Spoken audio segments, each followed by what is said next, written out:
Assalamualaikum warahmatullahi wabarakatuh. Alhamdulillahirabbil alamin wa bihi nasta'in wa ala umuri dunya waddin wassalatu wassalamu ala asrofil anbiya'i wal mursalin nabiyina Muhammadin sallallahu alaihi wasallam wa ala alihi wa ashabihi wan nabiyina wa man tabi'ahum bi ihsan ila yaumiddin. Asyhadu an la ilaha illallah wahdahu la syarikalah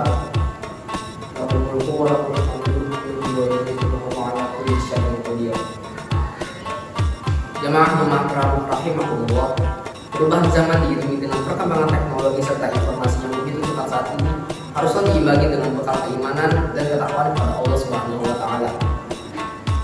Inilah yang akan menjadikan kita mampu mengarungi dengan baik memaksimalkan hal-hal yang positif, hal-hal positif yang muncul, sekaligus mampu menepis dampak-dampak negatif yang muncul akibat disrupsi yang terjadi di berbagai sektor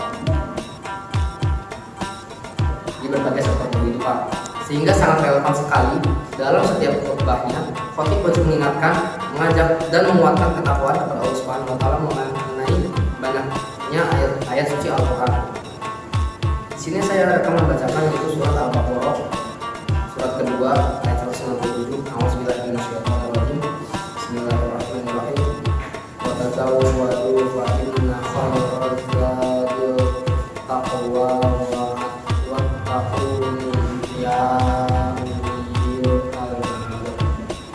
yang artinya berbekalah karena sesungguhnya sebaik-baik bekal adalah takwa.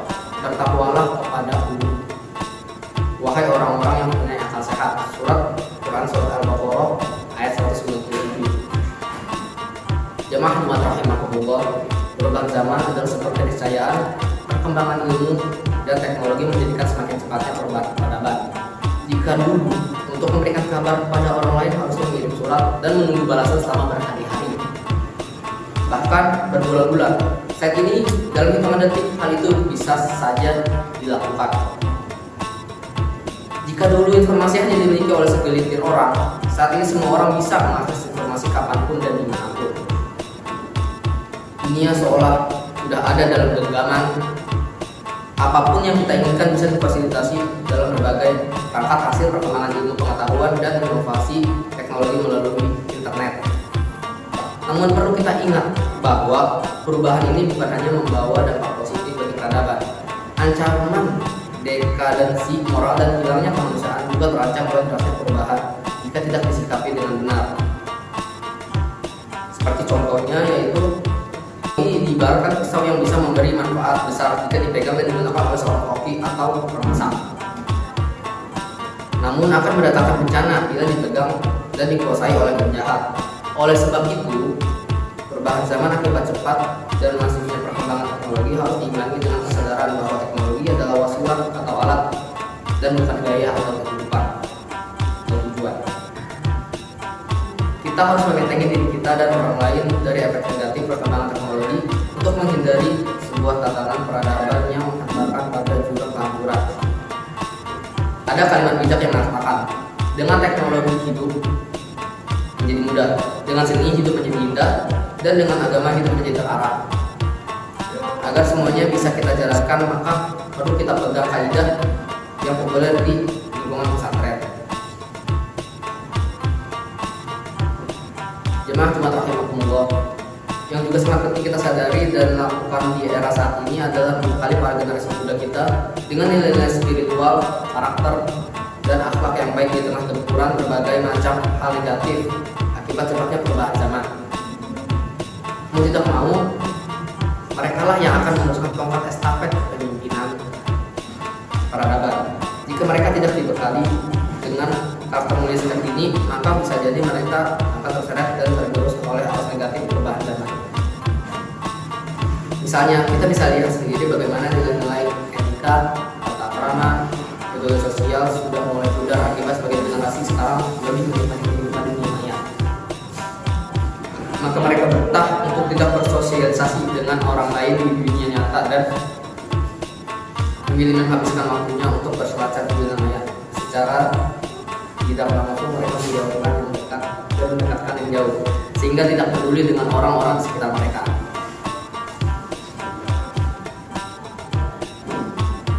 Padahal Rasulullah sudah mengingatkan dalam hadisnya agar kita menjaga akhlak yang baik kepada orang lain.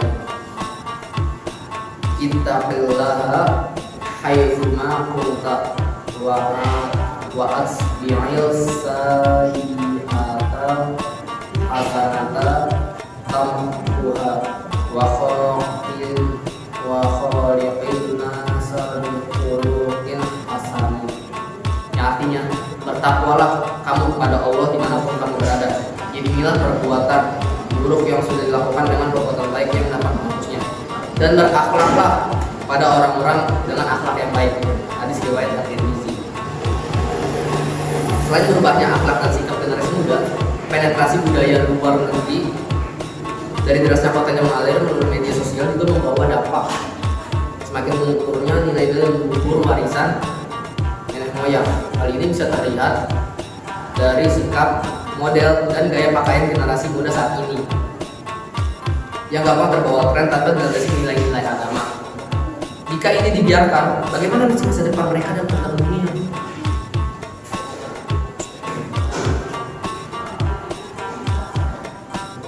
Allah Subhanahu wa Ta'ala telah mengingatkan kita semua untuk tidak boleh mewariskan generasi yang lemah dalam meneruskan dan merawat peradaban.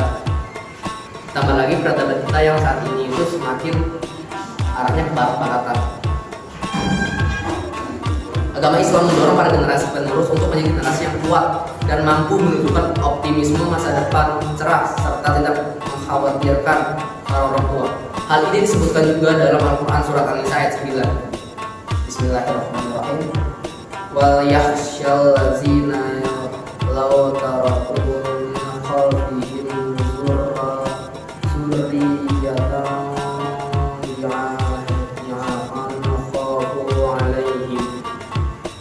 wal yattaqullah awal yaqulu qawlan sadida. Yang artinya, hendaklah kalian merasa takut orang-orang yang seandainya mati meninggalkan setelah mereka keturunan yang lemah yang mereka khawatir terhadapnya, maka bertakwalah kepada Allah dan bicaralah dengan berkata yang benar dalam hal menjaga hak-hak keturunannya. Qawlan sadida. Yang artinya, hendaklah kalian merasa takut orang-orang yang seandainya mati meninggalkan setelah mereka keturunan yang lemah yang mereka khawatir terhadapnya, maka bertakwalah kepada Allah dan bicaralah dengan berkata yang benar dalam hal menjaga hak-hak keturunannya.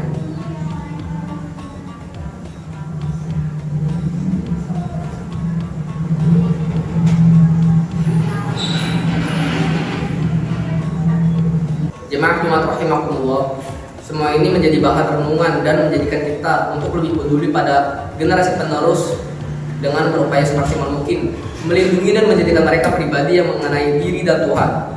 Perintah untuk melindungi diri dan keluarga juga tegas Allah Subhanahu wa Ta'ala dalam Al-Quran surat At-Tahrim ayat 6, yang artinya yaitu, wahai orang-orang yang beriman, jagalah dirimu dan keluargamu dari api neraka yang bahan bakarnya adalah manusia dan batu. Penjaganya adalah malaikat-malaikat yang kasar dan keras. Mereka tidak berhak kepada Allah terhadap apa yang Dia perintahkan kepadanya dan selalu mengerjakan apa yang selalu diperintahkan. Wujud menjaga diri dan keluarga ini bisa dilakukan dengan terus mendekatkan diri kepada Allah Subhanahu wa Ta'ala melalui penguatan ketaatan menjalankan ibadah, memberi pendidikan dan teladan yang terbaik untuk diri sendiri dan juga keluarga, memberi nafkah dari rezeki yang halal dan senantiasa berdoa agar keluarga dan keturunan-keturunan kita senantiasa menjadi generasi yang soleh dan solihah. Jamaah Jumat rahimakumullah, akhirnya marilah kita bina para generasi muda kita dengan akhlak yang baik dan bekali mereka dengan kewaspadaan terhadap dampak negatif perubahan zaman. Bukan harta atau materi duniawi yang menjadi warisan terbaik bagi mereka untuk menghadapi peradaban di masa yang akan datang. Ilmu agama dan nilai-nilai kemanusiaan lah yang harus kita wariskan sehingga masa depan peradaban akan terus berada pada garis yang diridhoi Allah Subhanahu wa Ta'ala. Barakallahu li wa lakum fil Qur'anil Karim wa nafa'ani bi ayyikum bima fihi minal ayati wa dzikril hakim wa taqabbalallahu minna wa minkum tilawatahu innahu huwas samiul alim. Wastaghfiruhu innahu huwas samiul ghafurur rahim. Wassalamualaikum warahmatullahi wabarakatuh.